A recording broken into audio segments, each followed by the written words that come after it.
Top 5 Bizarre True Crime Stories That Went Under the Radar, April 13, 91. The air in Templestowe, a peaceful suburb northeast of Melbourne, was unusually still.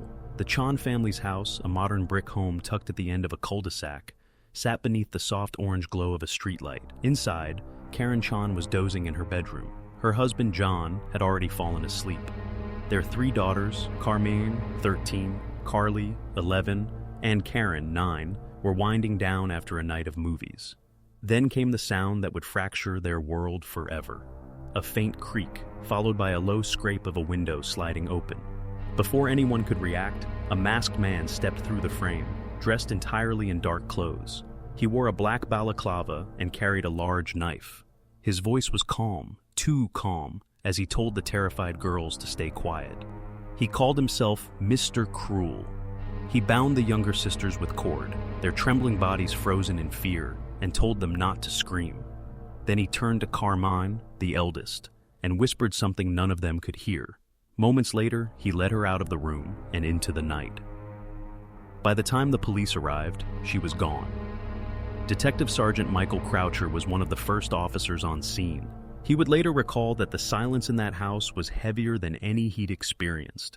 No signs of forced entry, no fingerprints, just one small muddy footprint beneath the window, and a lingering smell of sweat and tape adhesive. The Chans were a hard-working, middle-class family. No enemies, no debts, no reason to be targeted. But this abduction had the markings of something methodical, planned. Whoever took Karmein knew the neighborhood, the layout of the house, even the family's routine. Within hours, helicopters hovered over the area. Roadblocks went up. Hundreds of volunteers searched nearby parks and riverbanks. Nothing, not a sing. Let's trace. Then came the letter. A week later, the Chans received a handwritten envelope with no return address. Inside was a short message cut from newspaper clippings. Be patient, she's safe. Investigators immediately thought of a series of earlier abductions between 1987 and 90. In each case, a man wearing a balaclava had broken into family homes, tied up the parents, abducted young girls, and released them days later, washed, fed, and eerily calm. The press had dubbed him Mr. Cruel. Could Karmein be another victim? Detectives compared notes. The timing, the method, the words, everything matched. But this time, there was no ransom demand, no communication beyond that chilling letter. As days turned into weeks, the search expanded across Victoria. Investigators built a psychological profile, a highly intelligent offender, likely living alone, obsessive about hygiene, and with access to police scanners. Someone who followed news reports, studied every move of the investigation, and enjoyed watching panic unfold. Reporters began circling the case like vultures, but as quickly as the frenzy began, it went quiet. Authorities asked for restraint. Too much coverage, they feared, might endanger the child if she were still alive. And just like that, Karmein's story began to fade from the headlines. 1 year later, April 92.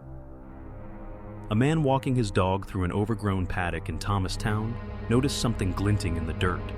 He leaned down and brushed away the soil. A piece of fabric, faded pink. Then he saw the small skull. The forensic team arrived within the hour. The remains were carefully lifted, bone by bone, from the shallow grave. A single bullet hole was visible at the back of the skull. Nearby, they found remnants of duct tape and fragments of a school uniform. Eltham High School, size 10. DNA testing confirmed what everyone feared. It was Karmein Chan. The city of Melbourne grieved collectively. Candlelight vigils lined the steps of Parliament House. Thousands signed petitions demanding answers. But behind the scenes, detectives were unraveling something even more disturbing. Karmein's abduction had forced police to revisit hundreds of unsolved cases. Missing children, assaults, break-ins. Each one eerily similar in method and tone. The task force, nicknamed Spectrum, was formed solely to find Mr. Cruel. They combed through 30,000 leads. They interviewed suspects ranging from teachers to IT technicians, airport staff, and postal workers. They even tracked down the manufacturer of the tape used in the binding, hoping for a serial number that could lead them to the buyer. Every lead dissolved into dust. One night, Detective Croucher returned to his desk after midnight. Among the stacks of reports lay a photo, one that had been taken years earlier, during another abduction attributed to Mr. Cruel. In the corner of the frame, behind police tape, was a white van parked near the victim's house. The same model appeared again in a photo from the Chan neighborhood.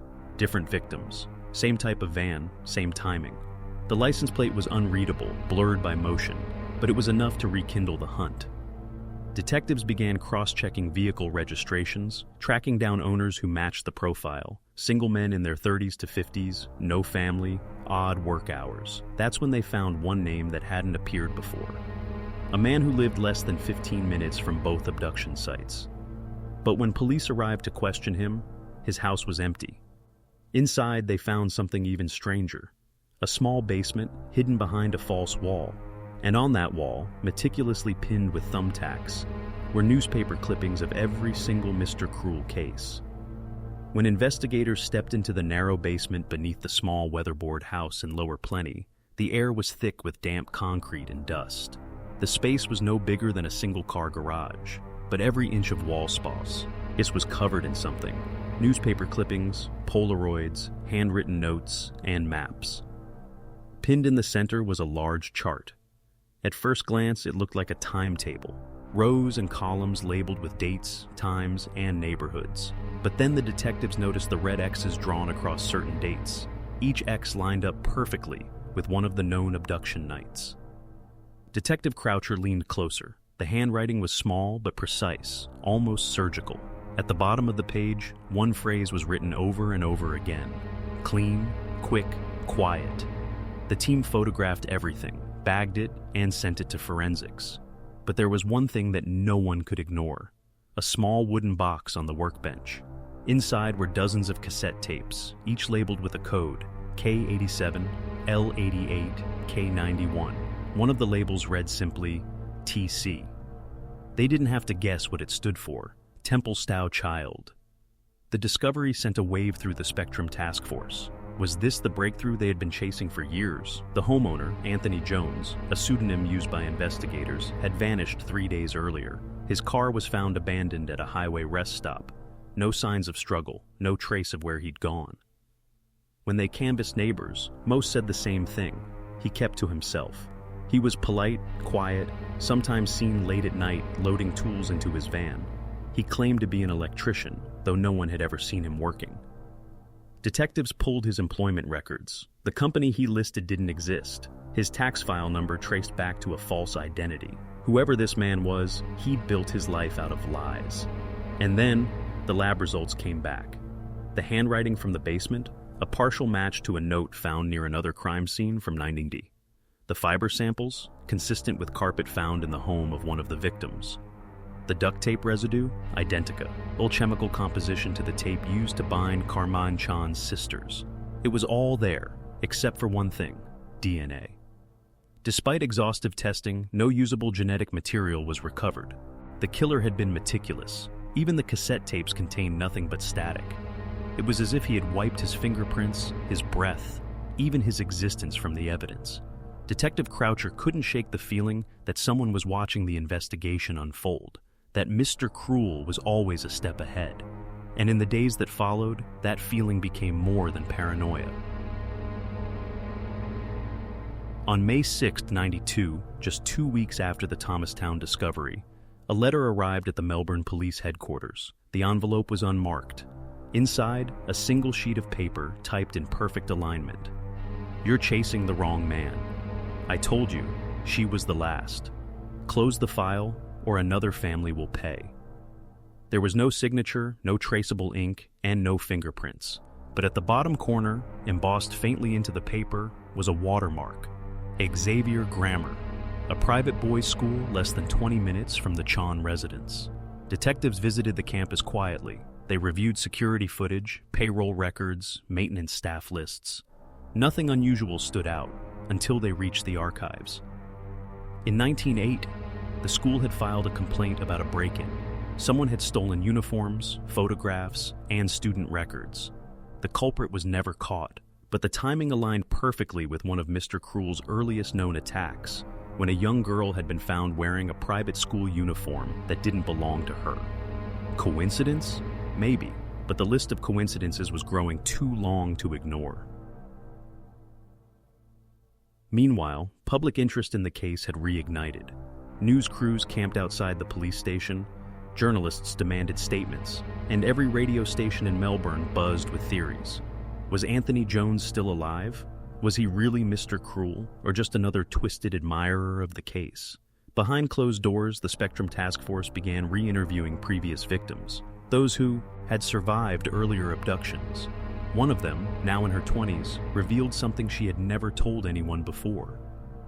During her captivity, she said, her abductor spoke softly through a voice modulator. But one night, after he thought she was asleep, he hummed a tune, a church hymn she recognized from her childhood.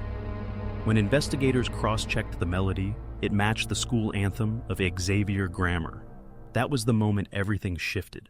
They subpoenaed staff records, searching for any employee with a connection to both the school and the neighborhoods where the kidnappings occurred. Out of more than 100 names, only one fit the pattern: a maintenance contractor who had resigned suddenly in '91. The same year, Karmein disappeared. The man's name was David Wright, age 42, unmarried, no children, and his last known address, the house in Lower Plenty where the basement was found. But there was a problem. David Wright was another alias. His real name had been changed twice, and both previous identities were tied to different cities and different missing children cases. It was a breakthrough, but also a dead end. Wright was gone, leaving behind nothing but the basement shrine and a trail of false names. Still, the discovery gave the investigation new life. Detectives tracked every lead: airports, ferries, even the outback highway routes. But it was as if he had evaporated. Until one night, nearly a year later, when a highway patrol officer found an abandoned vehicle outside Geelong. Inside the glove compartment was a torn photograph, a teenage girl smiling in a school uniform. Written across the back were two words: too late. The moment Detective Croucher saw the photo, he recognized her face. It wasn't one of Mr. Cruel's known victims. It was someone else, someone no one had ever reported missing.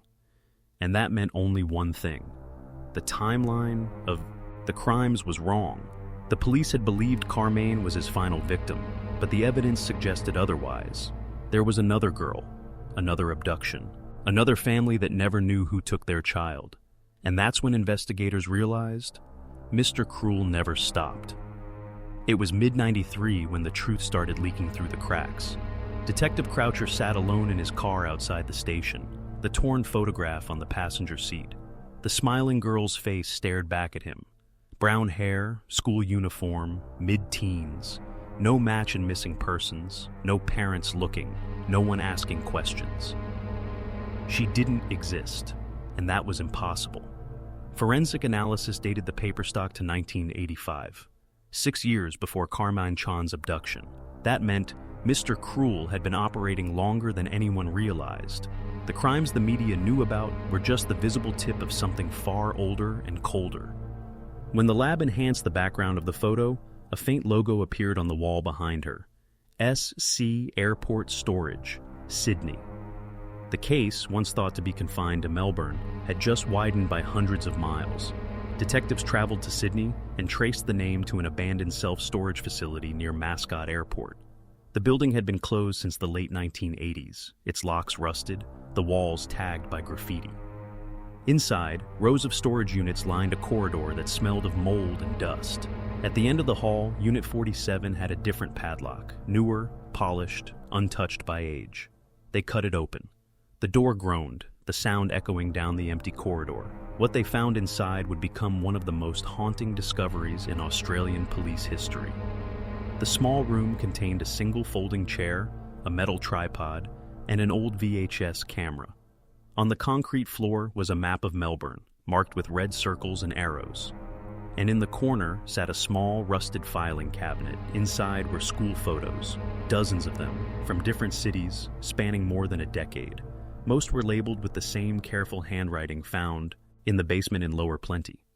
The first folder was dated 1982. This was never a single man's obsession with one crime. It was a long-running project